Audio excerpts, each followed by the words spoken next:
Hi everyone. Well, today it's going to be a little bit different. It's not going to be the usual webinar style presentation that I do every Wednesday because today I am celebrating 10 years of living in Canada and 10 years of having a home business as a freelance copywriter and marketing consultant. And because this is a celebration, I do still want it to be useful and helpful for you. So I will be sharing 10 lessons in business and in life that I have learned these past 10 years. And I will be talking about how do you go after a goal when you don't know the first thing about it, like you don't even know where to start. How do you keep going when you've been getting rejected? You're getting one rejection after another. Everywhere you turn, you just keep getting no. And how do you overcome the impostor syndrome? You don't know what that is? I'll tell you later on. Also, what else am I going to tell you? Why you shouldn't get attached to your goals. Now that may be something you haven't heard from a lot of other people. And also, why do I have a side business still, even though I am working at home with a day job that I love and an employer also that is a really excellent employer that I also love? Well, I'm going to share all of that with you. So I hope you'll stay with me in the next 30 minutes, 45 minutes or so. And if it's your first time seeing me, hearing me, I'd like to quickly introduce myself. My name is Lexi Rodrigo, and as I mentioned, I am a digital content manager, copywriter, marketing consultant, blogger, and as you can see, I love books. I am a lifelong learner, a lifelong earner too, I hope, and a lifelong learner, and I love to share whatever I learn with other people. That's why I do this. And if you're watching, say hello so I know that you're here. Type a comment, otherwise I won't know that you're here. Also, anytime that you have a question, feel free to type it in the comments, which brings me to some housekeeping things. Turn on the audio. There is an icon in the corner of the screen. Turn it on so you can hear me. Get pen and paper because you might want to take notes, right? I hope to share something valuable with you, and you might want to note that down so you'll remember. Share this video with your friends and your family who might benefit. If you know somebody else who's struggling to start a home business, trying to establish an online business, I think this will help them. And as I mentioned, type your questions and I will get to them at the end of this video. And even if you're watching the recording, do type your questions because I always go back and respond to questions. So whoever is watching, please say hi in the comments so that I know you're there. We already have Rohi is saying hello. Hi, Rohi. Thank you. So Rose says congrats. Thank you. And I'm glad that you can hear me loud and clear, Rohi. So 10 years ago, March 2008, my little family of 5 people, me, my husband, and 3 children, we landed in Canada to start a new life. And it was also my opportunity to make my dream come true. And that dream was to stay at home and be with my children, because ever since I had my first child, and at that time I also had a great job, but I realized that for most of my baby's waking hours, I was not with her. And that was the beginning of when I had that dream where I thought, I wish I could be there for her, like just stay at home. But I also knew that I didn't want to stop working. Do you know what I mean? I knew that I wanted to keep using my brain, my talents, my skills. I wanted to keep developing professionally. Of course, I wanted to help my husband to support the family, right? So I didn't want to be just, I don't want to use that term, but I didn't want to be a stay-at-home mom and not work. So I wanted to somehow combine working and staying at home. And at that time, I had no idea how to do it. And you know what? It took me 14 years before I could actually make that dream a reality. And that was really one of the reasons why I wanted to move to Canada, because of the healthcare here. Whereas previously, my family, we really needed me to stay in my job because of the excellent medical health benefits that I had. So anyways, let's go to the first lesson. Okay. The first lesson is to believe in yourself. And really, when you put yourself out there as a freelance, anything, writer, designer, as a coach, a consultant,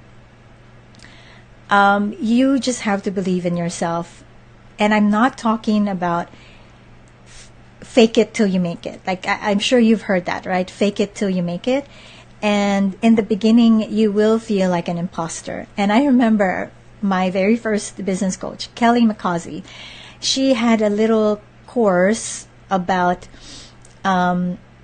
what do you do when you hear this voice in your head saying, who do you think you are? Because that's how it's going to feel like when you're just getting started. And sometimes, even now, like 10 years I've been doing this, sometimes even now, that voice will just suddenly pop into my head. So I'm not talking about fake it till you make it.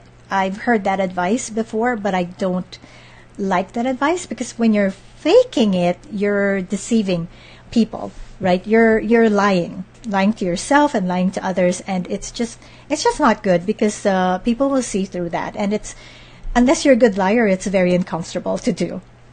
And by the way, because I have 10 things to go through, I'm going to talk really fast. Just let me know if you have comments or if I'm not clear. So how do you get the confidence in yourself when you're just getting started with something? And the advice that I like to give other people is to dig deep within yourself and look back at, you have to dig into your memories, really, and recall your past wins and your past achievements. Now, when I started as a freelancer, I had like 16, 17 years work experience. So I had a lot of work experience to dig into. Like, I knew I'd had accomplishments, not as a freelance copywriter, but definitely as a writer. And that was also different, because up until that point, all my work experience had been in nonprofits. So, but what I'm saying is, your past achievements and wins don't have to be directly related to what you're going to be doing now, to what you're embarking on. But it's just important for you to recall those past accomplishments and write them down, because that is what's going to give you confidence. Then you're not faking it, right? Your confidence is real, because it's based on real things that you did and real results that you got. Now, even if you're fresh out of university, then look back at your school life. What are your accomplishments there? Your extracurricular activities. What did you accomplish there? Look at your volunteer activities, really all aspects of your life. Even if you've been a stay-at-home mom from the time you finished school, and then now you're trying to start something, a business, or even applying for a job, while you were a stay-at-home mom, I'm sure that you accomplished some things. So, okay, ideally your accomplishments are directly related to this new thing that you're doing, but if not, that they don't have to be. Anything that makes you feel good about yourself, that makes you think that I am capable, right? Look at those experiences, write them down if you have to. Actually, it is a good idea to write them down, because you might forget. And sometimes we take these things for granted and we forget. And if you really can't think of any accomplishments, then or you don't think they're enough, then definitely go out there and seek some challenges. Challenge yourself so that you will accomplish something, right? Okay. And this is also what will give you a strong sense of what you are capable of. And this is really what kept me going when I was getting one rejection after another. I've been there because at some point I left a job that I didn't like, and I did not have a new job lined up. I didn't have a job waiting for me. And at that point, I had been neglecting my freelance business. So I didn't have clients waiting for me. I didn't have prospects lined up. I had no prospects. And so I was trying to get, one project after another, one work at home job after another. And just somehow I just kept getting no's. But I just had to remind myself, I know what I'm capable of, and that helped me to keep going until I started hearing yeses for a change. Okay, lesson number 2 is choose your mentors. So when I got started, I'm in a brand new city, a brand new place, right? I had left behind all the connections that I had since, from childhood and throughout school and several years of working. My network here in Canada consisted of 4 people, right? My brother-in-law, his wife, and their 2 children who were in high school. So needless to say, I had no idea how to even got started. And what I did was I went online and looked for people to learn from. And even at that time, 2007, I started researching. It was really hard to figure out who I could trust, right? And fortunately, I ended up discovering and following Nicole Dean, Alice Seba, and Kelly Makazi. And I follow these mentors, first of all, because they were already doing what I wanted to do. Secondly, they were women like me who had families, children to take care of. I also made the mistake of following other people, other experts, and I ended up really just frustrated because I couldn't do what they were doing. And I realized it was because these were men who were either single, or if they did have children, they did not have, the primary responsibility of caring for their children. And so they could spend 12, 14, 16 hours in front of the computer, But when I was getting started, my youngest child was just 18 months old, and I was even still breastfeeding him. So as you can imagine, I just could not match the type of work or inputs that these guys were putting into their business. And so I gravitated towards mentors who were more like me, but who were achieving what I wanted to achieve, and who were doing it in such a way that was really authentic. There's no hype and no, the thing with the online world is there's a lot of underhanded things going on, unethical things. So I avoided all of that. And, I hung on to these people. I learned everything that I could from them. And also it turned out that the people that I started really following and engaging with, they turned out to be my first clients. They're the first people to hire me when I had 0 experience writing for the web. Okay, what else do I have here? Let's see. So that is how you go and chase your goal when you don't know anything, the first thing about it. Find the right mentors. Lesson number 3 is to nurture relationships. So I didn't just learn from Nicole and Kelly and Alice and others. I actually developed relationships with them. So I joined a mastermind group, Mom Masterminds, I believe it was called at the time, but it has had several iterations since then. And relationships really are, not just in life, but also in business, they are going to be your most valuable assets. So you can lose everything that you own, all the material possessions that you own, but your relationships will always be there. And really, it's like looking back, I realize that this relationships are an extremely essential part of how I got the best projects, the best work at home jobs that I've ever gotten. Okay, next, did I leave anything behind? Oh, this is a really good one.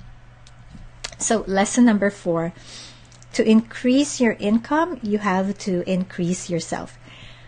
Now, I enrolled in a lot of programs, usually at the end of the year, where they're going to set you up for a new year and make the new year the best year ever. And usually the first thing that they have you do is to set these goals, these outrageous like income goals. And I remember doing that and setting a specific income goal, even though I didn't feel comfortable with it. And I realize now, and it was such a struggle, right, to reach that goal. And have you heard of the income set point? I believe that's what they call it. Now, your income set point is that income level where you seem to get stuck. It's like you can't imagine life below that level, and so when it looks like you're going below that level, you do stuff like you work extra hard to maintain that. But at the same time, it's like a ceiling. It's like you can't imagine yourself going beyond that level. So if it looks like you are going to surpass that level, you somehow sabotage yourself or whatever. But your tendency is to stay at that set point, that income set point, even if you want to go beyond.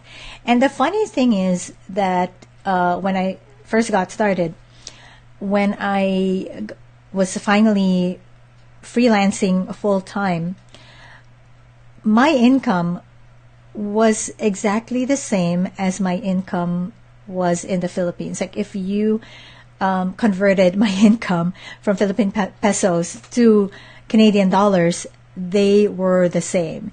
And so that struck me. I was like, isn't that strange? So that appeared to be my income set point. And I realized that I think one of the reasons that we have that income set point is because of that's where our capabilities lie and experience, and also our self-image is. And so if you want to increase your income, you really have to start from within. It's not just a matter of suddenly increasing your rates or suddenly making offers that are more expensive. I mean, of course you can do that, but you're not necessarily going to be effective unless you work on increasing yourself first. And that means, yes, increasing your self-image, but in order to do that, you also have to feel worthy of it. So if necessary, you go out there and get additional training, read more books, get more practice, do more things, so that in your mind, you are worth like double your income or whatever your income goal is. If you want to earn 200,000 next year, you have to start with yourself, increase yourself, and make yourself the type of person who makes 200,000 a year, right? And that you're approaching that when the idea of earning 200,000 a year doesn't feel ludicrous. It feels totally achievable and totally natural to you. And I've noticed this because, I've experienced doubling my income, and when I look back and I think, wow, that was my income goal like X years ago. How funny that at that time I thought it wasn't achievable, or it felt like, yeah, it's achievable, and when I achieve it, it'd be, amazing. And now it feels like such a small amount. So that means that there was an increase, an internal increase first, before the income will increase. Okay, and I think that's really also tied up to the first lesson, which is believing in yourself. You just know when you've been working on yourself, then you know what you're worth, right? Okay, lesson number 5 is it's not easy, like especially when you're going online, you're establishing an online business. There's so much hype, and everyone says this is gonna be like so easy, so cheap, not like a brick and mortar business. You know, you can set it and forget it. You'll make money in your sleep, right?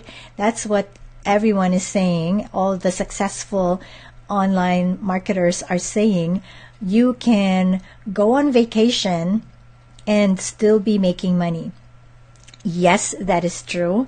And I've experienced that. I've experienced waking up, looking in my email and seeing you've made a sale, or you've made an affiliate sale, or just seeing, oh my gosh, there's a deposit in my PayPal account for several $100s because of whatever, right? And it's true, you can and you will make money in your sleep, but you have to put in the work first, right? That's what a lot of these people don't say, is you have to put in the work first. It's not going to happen magically, right? If you want to make money in your sleep, you have to create a product. You have to set up, a mechanism for people to discover that product, to land, get on your sales page. You have to set up a way to get paid. You will probably have to set up, automated traffic attraction mechanisms, whether it's paid ads or content marketing. You have to set up a funnel or several funnels, and you have to test your funnels. You have to monitor them. So you do have to put in the work first, and then you have to maintain it. Once you have a funnel that's converting magnificently, let's say it's bringing you $1,000, $2,000 a month, you can't just set it and forget it. You have to actually keep looking into that funnel, monitoring it, making sure that it's still performing well. And then, if let's say you're feeding that funnel through Facebook ads, Facebook is changing all the time. So you have to look into your ads account and see if you're still getting the traffic, the conversion, and you're still paying, just X amount per click and so on.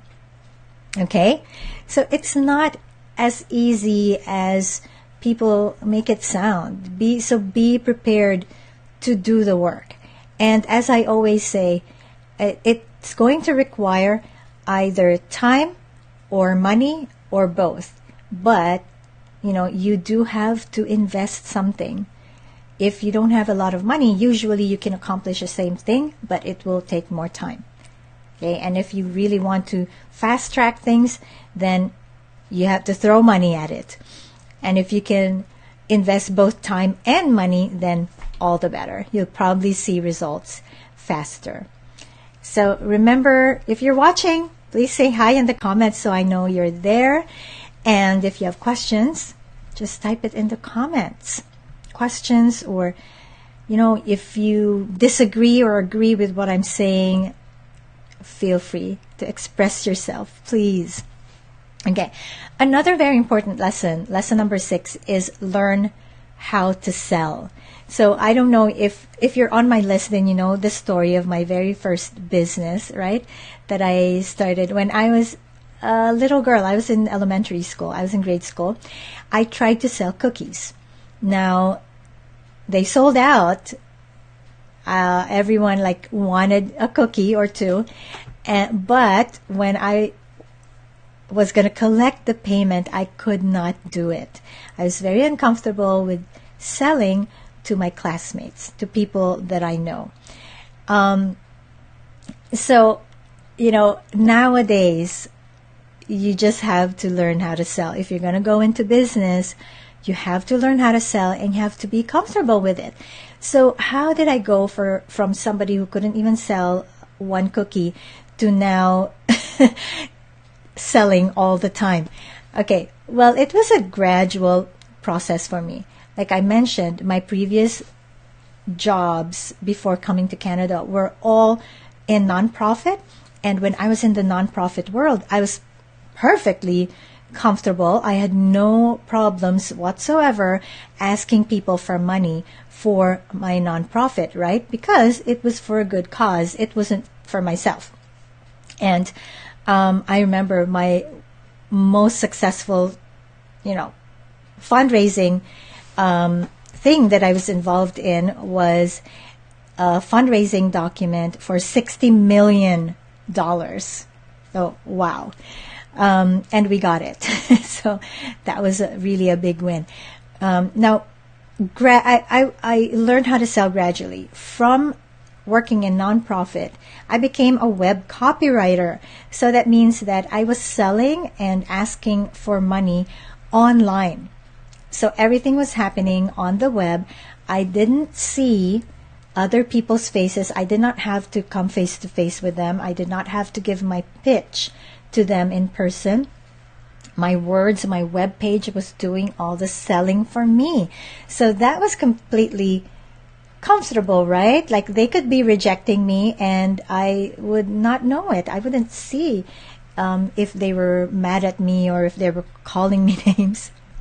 So that was a more comfortable type of selling, but I did learn the basics of selling, okay, of salesmanship. And then move on to, selling through a webinar or a private message where there's more immediate, and I can actually be rejected and see the rejection. But I became even more comfortable when I worked for an SaaS company, that's software as a service. That was my first employment in Canada. It was a work-at-home job. So what I did was I had to do these web-based demonstrations. Okay, so this is not face-to-face in person, but through web conferencing. So I would demonstrate the software and then I would try to close the sale. So that was something, again, more immediate. But I learned how to distance myself from the result and to detach myself. And it was, I guess, a little more comfortable because I really could not take it personally because I wasn't pitching my services. I was pitching a certain product that I didn't make. So even if the person ended up not buying, I didn't take it personally. And I remember the worst thing, the worst rejection that I got was this person saying to me, well, your software looks like it's from the 1990s. Why would I want to buy it?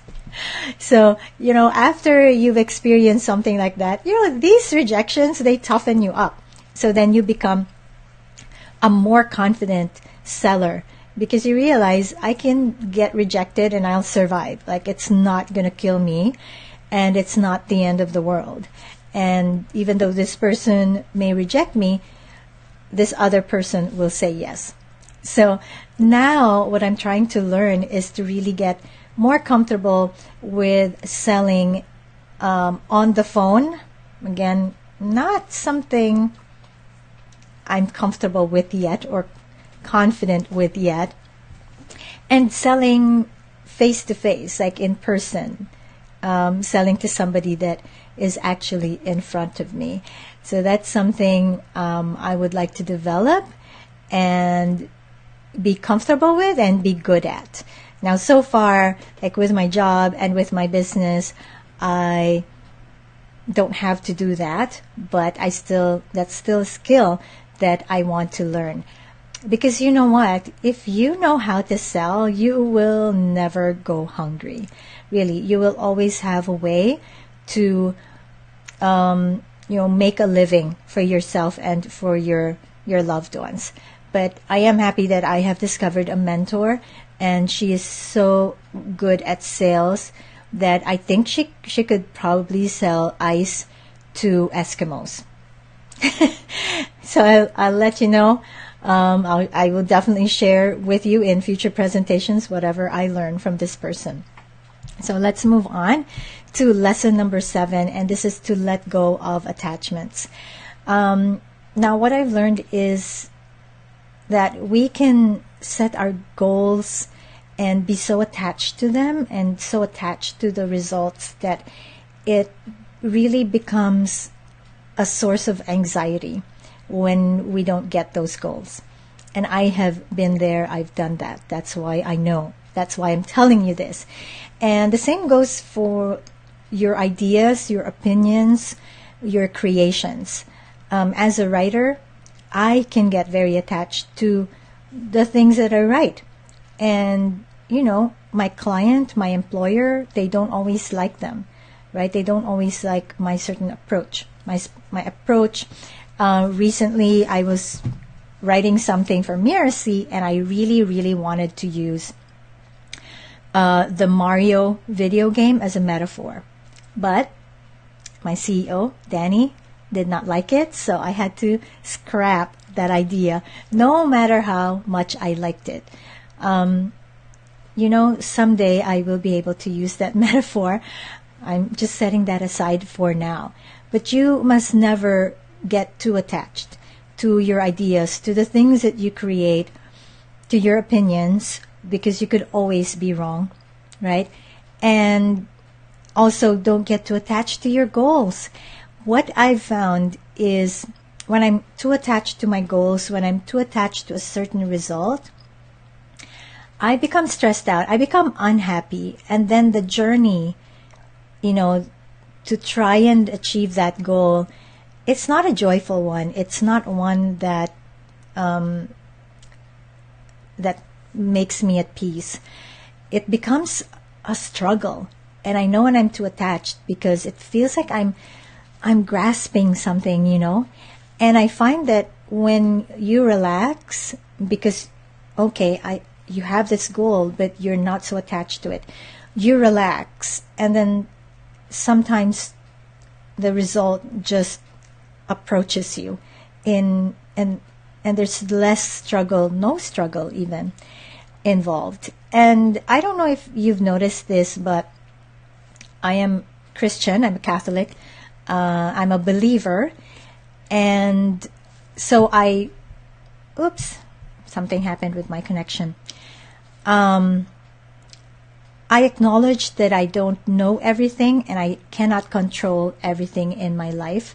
And I recognize that I believe in a God who is in control. And what I've noticed is that sometimes I want something so badly, and when I don't get it, I feel so terrible because I have been attached to it. But then I realize that something else comes along that is even better than anything than anything I may have imagined or dreamed of or thought was possible. So for me, I don't think it's a good idea to be so attached to your desires and your goals, because I want to leave space for that thing that is beyond my wildest imagination. Do you know what I mean? Has that ever happened to you before, where you thought your world would end because you didn't get something, and then later on you got something else and it was even better? It was even better. That has happened to me several times, and because of that, I remind myself, okay, it's okay to have goals, it's okay to have desires, but don't be so attached to them. All right. Lesson number 8. If you don't ask, you don't get. So again, this ties into believing in yourself and knowing how to sell.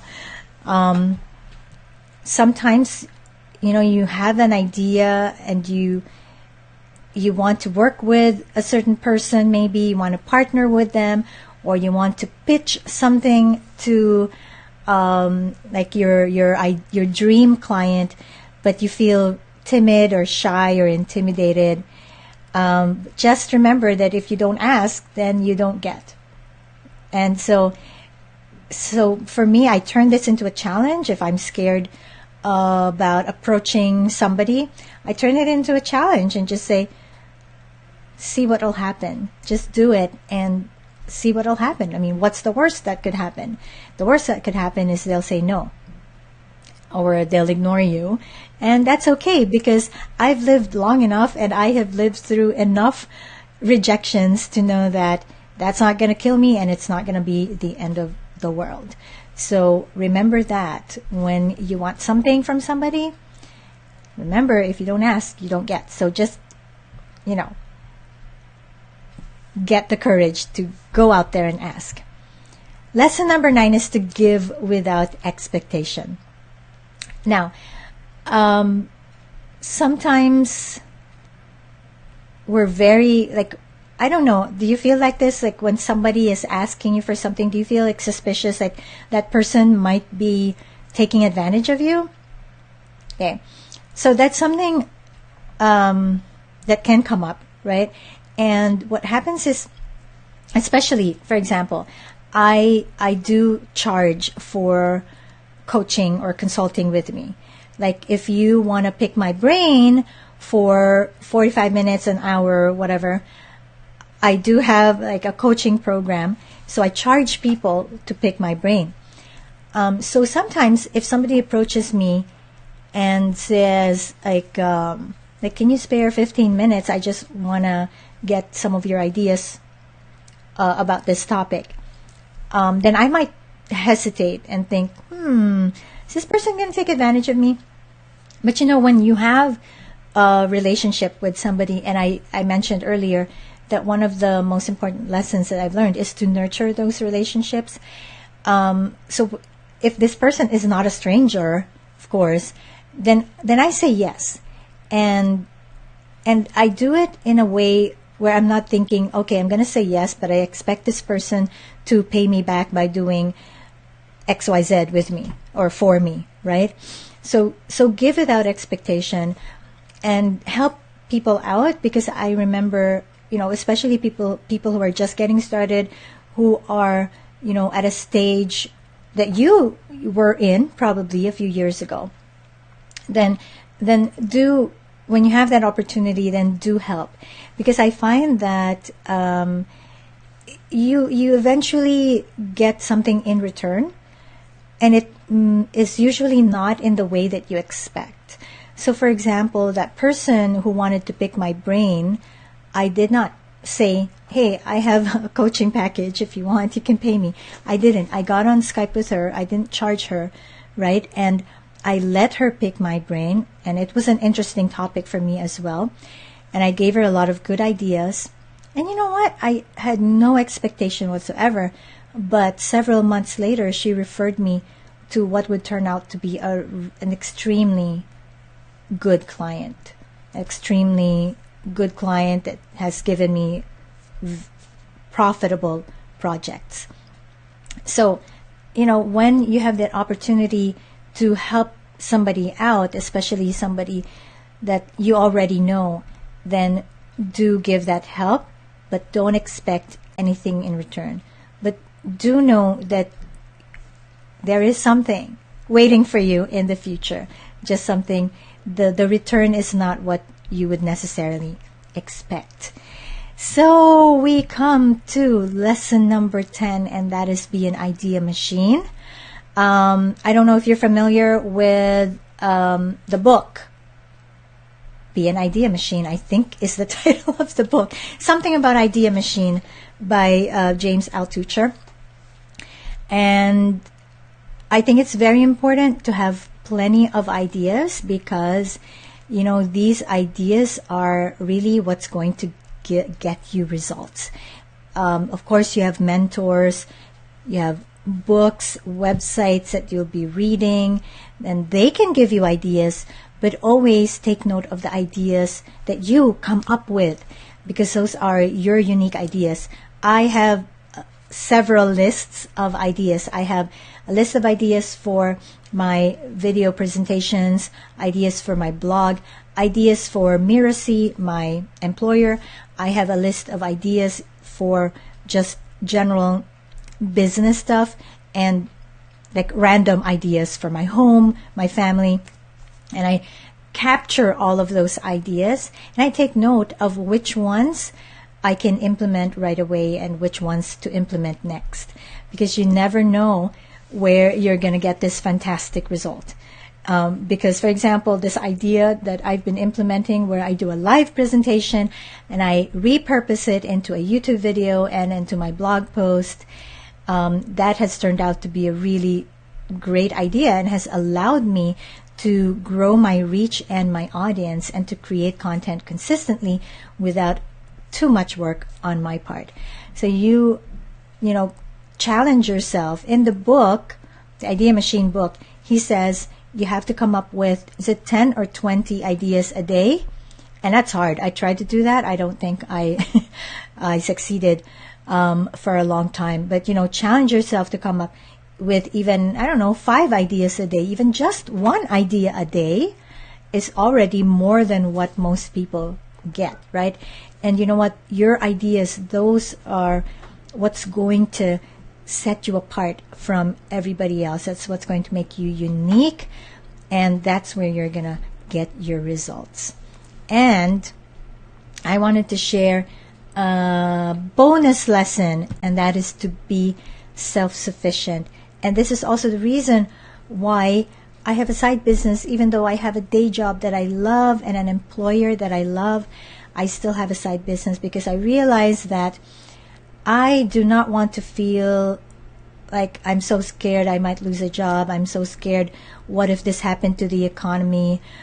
I just want to be the one who feels that I can make my own opportunities if necessary. I don't want to be dependent on a person or an organization or even in the government.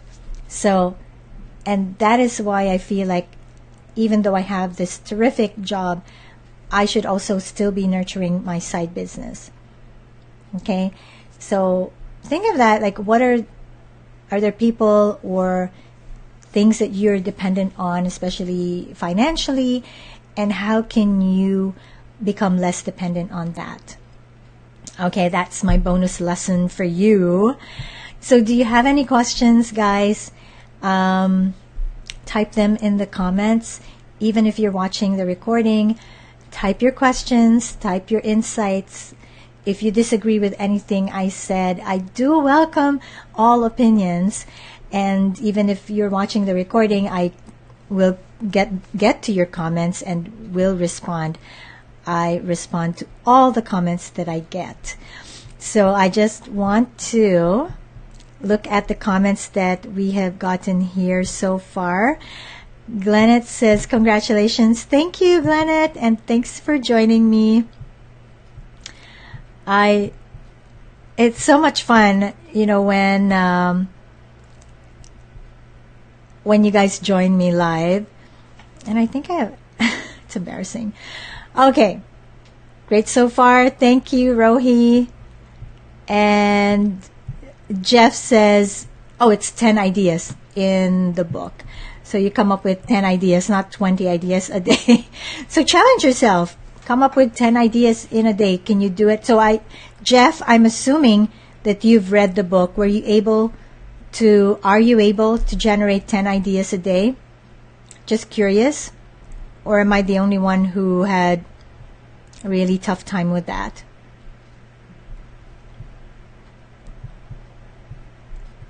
Great presentation. Thank you. I'm glad that you think it's great, and I hope that I was able to share something that's new for you, you know, to give you some new insights. So, what were the new insights that you got? Were there any? I'll start again. So, okay. Jeff says that he's just starting it. Okay, let me know how it goes, all right? I think I'm also going to be challenging myself to come up with, to add to my list every day, at least just one idea a day. And Rohi is also going to start with the 10 ideas, and he actually did it for a while. Yeah. What's even more interesting is which of these ideas did you actually implement and what results did you get? So I would be interested to find out. Maybe I will go back to my list and see which of the ideas turned out to be really good ones. And Jeff, thank you. I am glad that you enjoyed it. Yeah, thank you guys. Okay, hang on. We have a question here. I would like to be a freelance copywriter. What's your advice? Excellent question. And yeah, well, I started out, I'm still a freelance copywriter. First of all, be really good at copywriting. So learn copywriting. There's a lot of programs out there. I recommend the program by AWAI. What else? Yeah, that's a really good one to get started with. Really solid basic foundation, and AWAI will also help you to get some samples out there so that you have something to show your clients. And I do believe the AWAI still has a challenge where you could possibly earn, I think, $10,000 like if you win that challenge, their copywriting challenge. And Rohi, if you want the specific link, just send me a private message and I'll send you to AWAI's link for copywriting, their copywriting programs. Also, find out early on like which specific type of copywriting you want to do. So you want to do like okay, all right, so Rohi says he bought a course by Carl Galletti. I honestly have not heard of Carl Galletti, but whatever course you have invested in, finish it. Okay, finish that course and be the best student of Carl Galletti. I challenge you, Rohi, to get Carl's attention and interest and get him to actually know you and notice you by being the best student in that course. And that means going through the course, actually finishing the course. You'll be surprised how many people buy courses and do not finish them. And I am guilty also. So my challenge for you is to actually complete the course. Be the best student he has ever had so that he will take notice of you and he just might give you a good project or even hire you himself. So that is my challenge for you, Rohi. Complete the course, be the best student, and implement, okay? If you don't have, and it actually even includes calls with him, so all the better. If you don't have clients yet, use yourself as your guinea pig. Pretend, no, not guinea pig, but use yourself, be your own client. Write the best copy that you can write for yourself, for your website. And that will be your sample right there. And if you can, and when you get results, concrete results from your own copywriting, from being your own client, then that's something that you can share. For example, when I was getting started, I would tell prospective clients, I have this website and I doubled the traffic on that website by doing this. And it was my own website, but that was a specific and concrete result that I achieved and that I could tell them I did. All right. Any other questions, guys? Again, you're welcome. Thank you for joining me and spending 50 minutes with me. I do appreciate your attention and most especially your time, because I know that you will never get back these past 50 minutes. I hope it has been worth it. If you have any questions or comments, just let me know. And if you have ideas for topics that you want me to cover, then send me a private message or type it in the comments. And join me again next week. I'll be interviewing, I believe, somebody. So that should be interesting. It's not going to be just my face that you'll be seeing. Every Wednesday, 11 a.m. Eastern, come back to this page and I'll have something good to share with you. Enjoy the rest of your week. Take care. Thank you once again. Bye-bye.